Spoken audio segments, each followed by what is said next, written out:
What is good, everyone? It's your girl, PrimaDiva. You know what I love?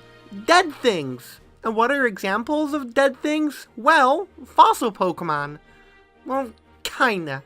Fossil Pokemon always stood out to me. As a pretty big fan of paleontology, I've always had a huge interest in these specific Pokemon. Now, England in particular has a very special connection to dinosaurs because the word dinosaur, or rather Dinosauria, meaning terrible lizard, came from England. So in a way, it gave birth to dinosaurs as we know them today. Now, while dinosaurs are a hot topic, they of course aren't the only prehistoric life. Now, since we haven't had any fossil Pokemon since Generation 6, I'm positive we'll get some in Sword and Shield, so the possibilities are endless. Before I get into the video, be sure to hit that like button if you enjoyed this video, subscribe if you want to see more content like this, and be sure to hit that little bell, or else you might not even get notifications whenever I upload, because YouTube kinda hates small channels. But without further ado, let me welcome you all to the wonderful prehistoric world of diversity, and my personal top 8 fossil Pokemon I want to see in the Galar region, Part 1. Now why top 8? Well, Sword and Shield is Generation 8, and why is it split into 2 parts? Well, you'll see why. And as it should, the artists will be linked down below in the description. Be sure to check them out because they 100% deserve it. Now, I'll start off with something popular that I'm sure most people know. After all, how can I make a list such as this without including the oh so amazing No, not that garbage! Now this is the shit I'm talking about. The Velociraptors from Jurassic Park are completely and totally unrealistic due to their complete lack of feathers. Because all raptors, yes, every single one, was covered in them. And actual Velociraptors were not even that big. They were about the size of a turkey. And they definitely weren't as smart. They were more like chicken smart, really.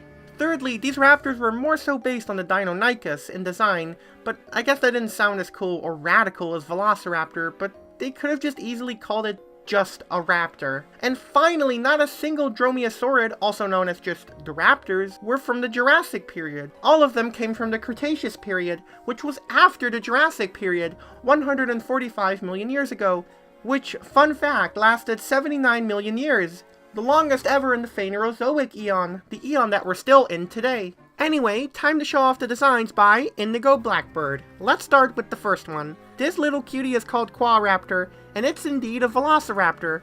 I don't know about you, but I'd love to have this little cutie as a pet. It's a rock and electric type, which I think fits nice to the design, and it's a really unique touch. It has the ability Static, but its hidden ability is called Shocking Tail, which gives tail moves a 25% chance to paralyze, which just sounds awesome, honestly. A good niche for sure. It's quite different from all the other raptor designs I found, so I think it deserves special points just for that.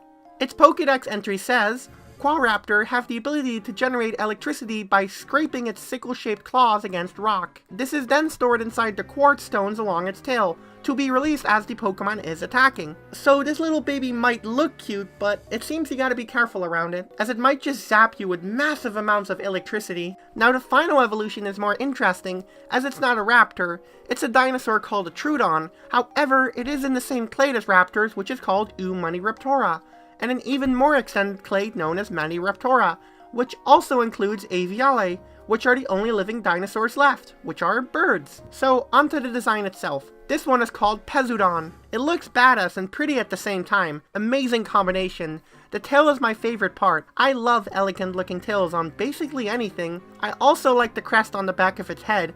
Overall, it's a very aesthetically pleasing Pokemon to look at. The colors blend really well together, and you can really tell it's a rock electric type, which I think is great Pokemon design. It has the same abilities as its pre-evolution. This one's Dex entry says, like Quaraptor, this Pokemon can use its claws and tail to generate and store electricity.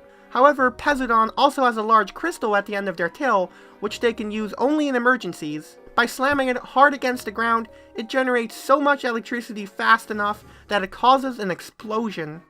Looks like Mama sure got a lot more firepower in her. Being able to create an immensely strong electrical explosion must take a lot of skill and awesomeness. As for stats, I can imagine this line having high attack and high speed, being a pretty good glass cannon. To conclude, this is a really unique dinosaur Fakemon that really stands out, and I'd love to see it made real. Tell me, do you like your legs? Those legs that allow you to walk on land? Well, there's someone very special you have to thank for that, and he's pretty damn old, so try to be gentle. This is Tiktaalik, a fish from the Devonian period about 375 million years ago, part of the Sarcopterian genus, also known as lobe-finned fish, of which only 2 species of coelacanth and 6 species of lungfish exist today. This fish is responsible for a lot of diversity among vertebrates, however, Tiktaalik of course isn't the only one.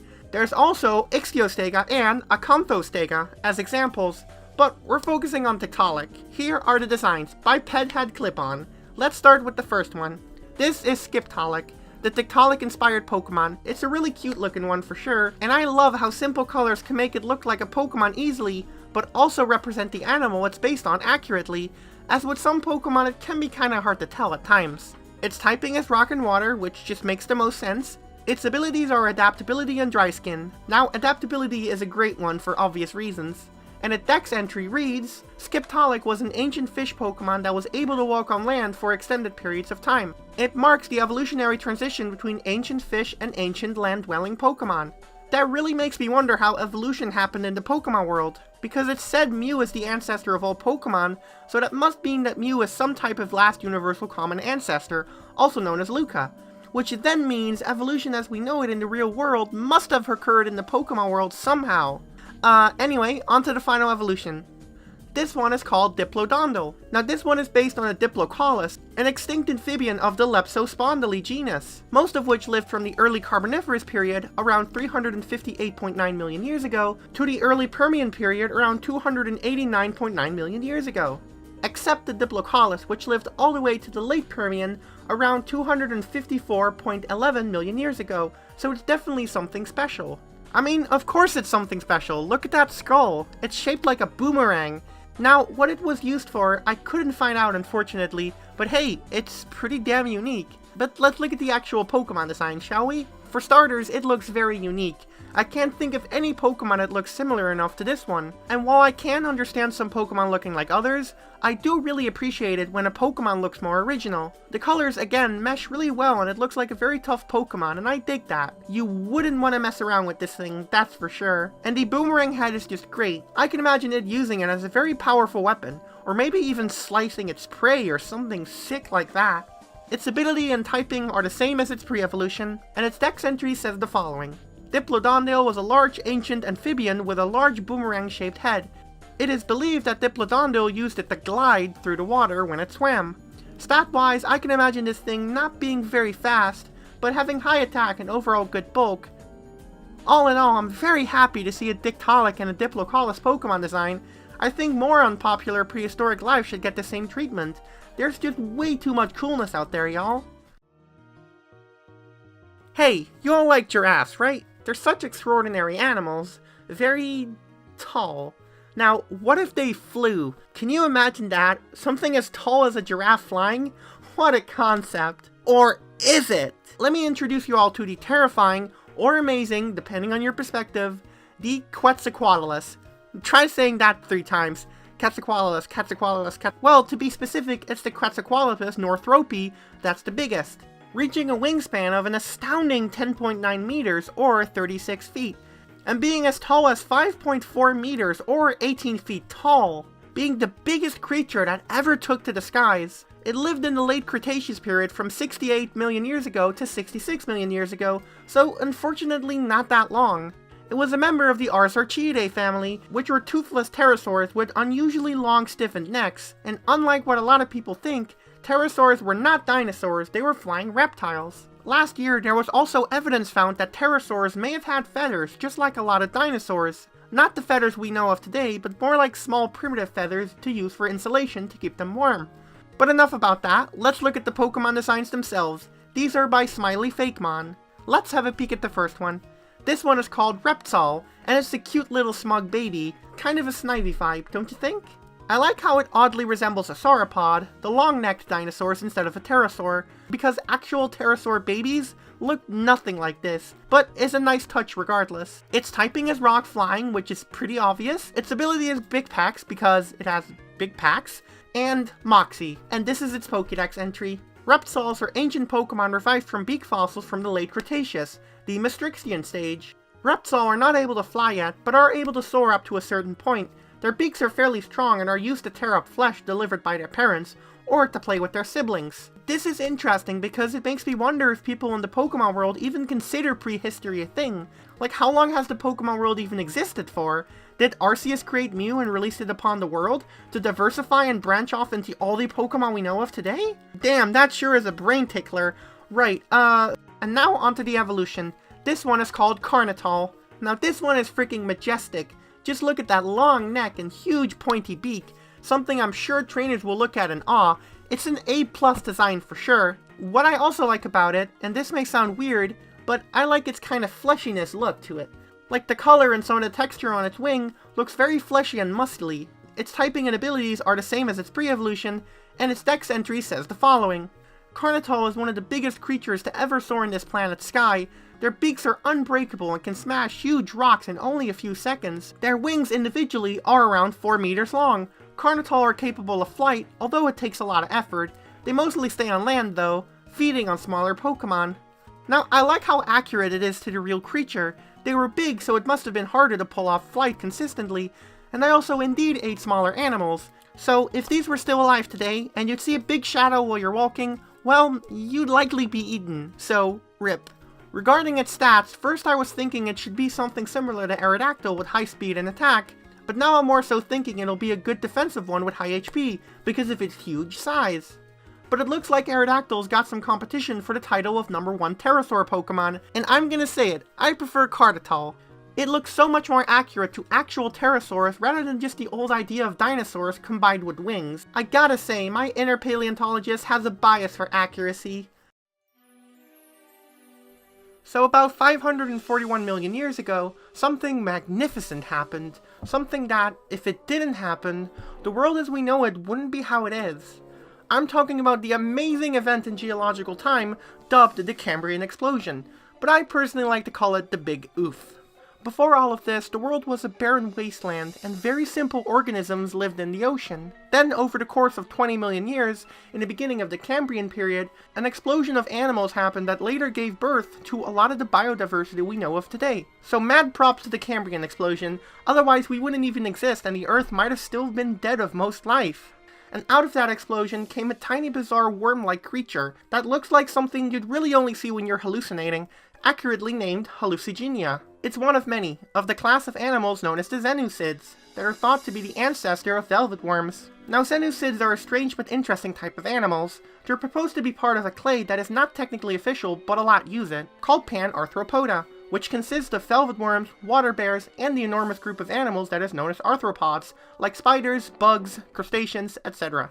But with that out of the way, let's have a look-see at the designs I've gotten. These are made by Eternal Saturn, and in the description they said, Pokemon needs more Cambrian fauna, to which I say, hell yeah, you're absolutely right, Eternal Saturn. Now the first stage is called Lucipede. Now that name fits already perfectly with a Hallucigenia-based Pokemon. I love its sinister smug-like face. With a design like that, I bet it's up to something interesting. The colors are great too. They remind me of some sort of creature I'd seen in a lucid dream, which is exactly the whole point of the design, so mad props for the artist for nailing it so well. Its typing is Rock and Psychic, which is just perfect. Its ability is Own Tempo, but its hidden ability is something very special and new, called Disorient, which causes confusion on contact. Now first of all, not only does that ability fit perfectly with this Pokemon in design, it also sounds pretty damn OP, because while confusion isn't used a whole lot in the metagame nowadays, I can imagine an ability like this being very valuable in battle. And its Pokédex entry states the following. Lucipede confuses opponents with both its bizarre appearance and its disorienting psychic field. Even the most experienced researchers cannot precisely determine which side of the Pokemon should point upwards, even after years of study, as it seems capable of walking on both its stiff spines and its tentacles. What I love is that it's very similar to the actual study of Hallucigenia, because paleontologists for years thought it moved upside down. However, there's a little twist in the Pokemon universe, it seems, with it walking on both sides, so very trippy indeed. Onto the evolution. This one is called Invertigo. Again, such a good name for such a creature. Mixed with some sort of hippie-like design, it seems, which is just, ooh, so freaking perfect. Its typing and ability are the same as its pre-evolution, as expected. It doesn't look too different from its pre-evolution, but my god does it look good and so bizarre, which is again perfect for Hallucigenia. Look, I cannot get over how well this line fits Hallucigenia, okay? It's just too good. Anyway, let's have a look at its dex entry now. Normally a docile scavenger, when threatened in Vertigo, can create bizarre vivid hallucinations to confuse and terrify its enemies. The spikes on its back not only offer protection, they also serve as an antennae to amplify its psychic energy. So basically, it seems that if you get too close to it, it'll like totally mess up your mind, man, so you gotta be like careful around it, man. And like, it's really cool that those spikes like amplify its psychic energy or whatever, man. That's just too like freaking dope, you know? Okay, back to normal. If I were to think up stats for these Pokemon, I can imagine high special attack with good special defense. To sum it up, this Pokemon line is my favorite so far because of the awesome accuracy to the actual creature, because of the total pure wackiness of the design, and the psychic typing, especially in combination with the name Hallucigenia. And finally, how these Pokemon act according to their Pokédex entries, it's all just perfectly suited for a weird creature that still astonishes people and paleontologists alike. Alright, so that was part 1 of my top 8 fossil Pokemon for Pokemon Sword and Shield. I hope you all enjoyed it. Part 2 will be up within 2 to 3 weeks, so be sure to share this video with friends to get the hype pumping for Pokemon Sword and Shield. Along with being an awesome top 8, well, 4 for right now, video, this was also a test for a new series I'm in the middle of creating called Paleomon. I'm sure it was obvious that I was explaining a lot about the creatures these Pokemon were based on before actually getting into the Pokemon, and then proceeding to talk about the connections these Pokemon have to said creatures. I plan to mix my love for Pokemon and paleontology in this new series, by looking at the extinct creatures some Pokemon are based on, and comparing the two and looking at how similarly the Pokemon lifestyle is to the creature. Like I said, I'm in the middle of creating it, so I won't have an exact release date, but I plan to keep you all updated as much as I can. With that being said, I hope you all liked today's video, and if you did, be sure to hit that like button to show support, and subscribe for more in the future. And don't forget to tap that little bell so you won't miss out on any of my future uploads. With that being said, I hope you all have a good day, night, or morning, and as always, take care.